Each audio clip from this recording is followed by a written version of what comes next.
Estabrook here. Today we're going to talk about melody writing.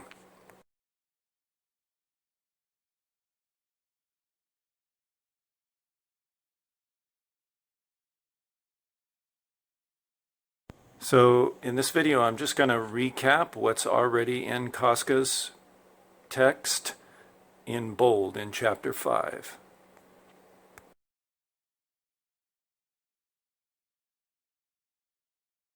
Be sure to keep the rhythm simple.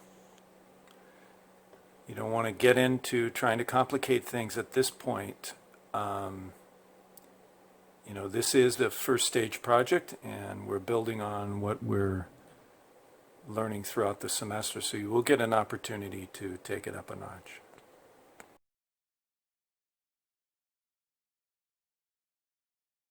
At this point, all of your melody notes should relate directly to the bass that's below them and the chord symbol, so no non-chord tones at this point in time. Again, you will get a chance to do that later in the semester, but at this initial stage, we're looking for chord tones only.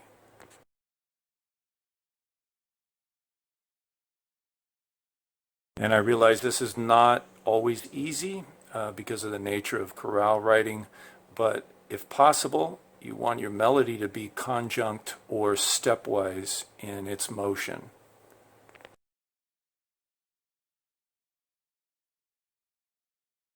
Our melody, or each phrase within the melody, should have a single focal point, high note or peak.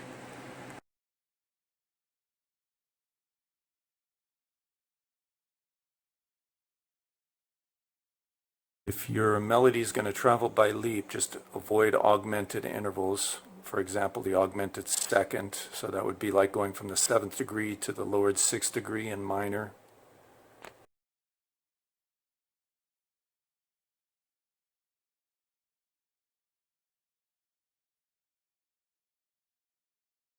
Probably also want to avoid larger intervals like sevenths or anything larger than an octave in your melodic leaps.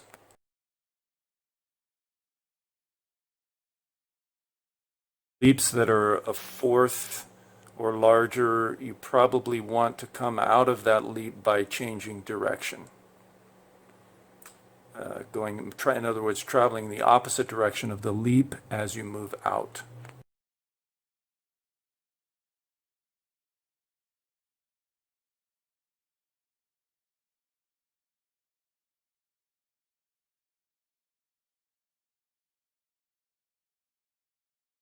Some melodic tendencies that you probably want to take into consideration, and when I'm talking about these, I'm really talking about the key that you're in, not the chord that you're over at a given moment. So in the key that you're in, the 7th degree of that key wants to really go up, and the 4th degree of that key really wants to go down. If you just stick with that, particularly melodically, in the lead line, everything's going to work out great.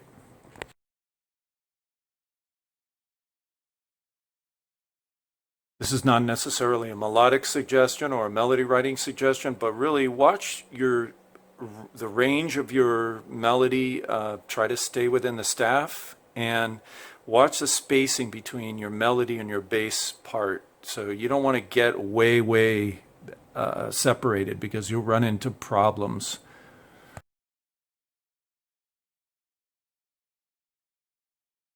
Watch for those objectionable parallels, and I'll do a separate video on that.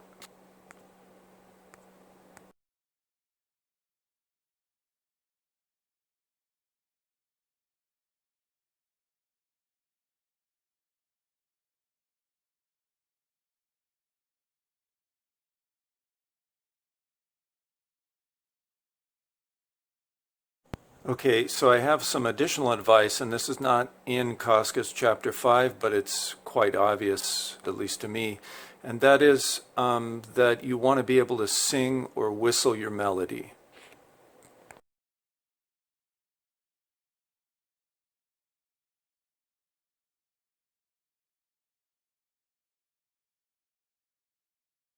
And a good test for that would be to hand your melody to someone that you don't know or that hasn't seen what you're working on and ask them to sing it.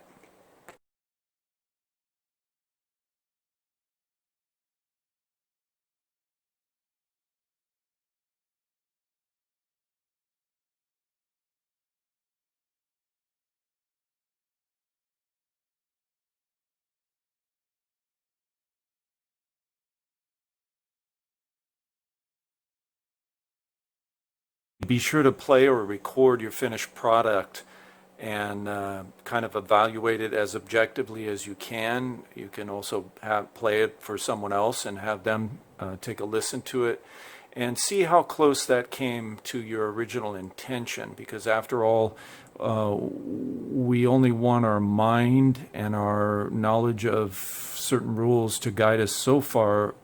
We definitely want there to be an intuitive element to it, and you're searching for what you really hear in your head, using the rules and so forth to support that, not the other way around.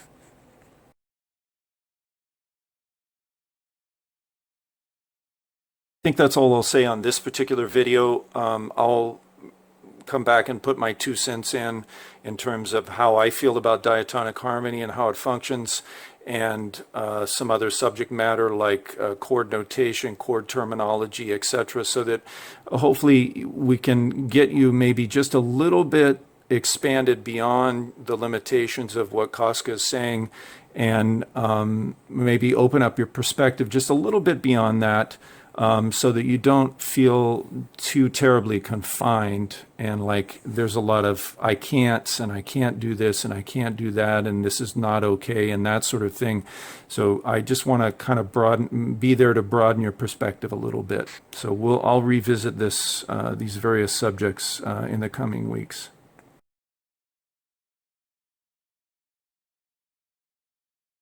A brief word of encouragement. You're doing a great job. Thanks for hanging in there and sticking with it, especially at this time of COVID. And I wish you, the best. And I'm here to encourage and help you, and just help you do the best that you can this semester on your various projects and your assignments. So if you run into any difficulties, don't hesitate to shoot me an email. I know we're operating out of sync with each other asynchronously, but I'll certainly do what I can to make contact with you and maintain contact with you.